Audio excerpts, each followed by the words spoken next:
свърших работа накрая, малко тихичко не се чува. Тази това хартия.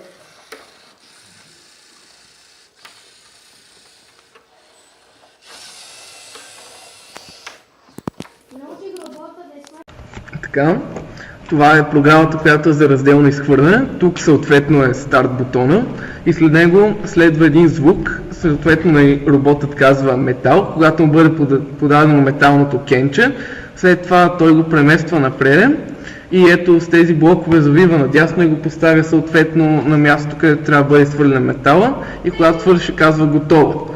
След това изчаква докато му бъде подадена хартия.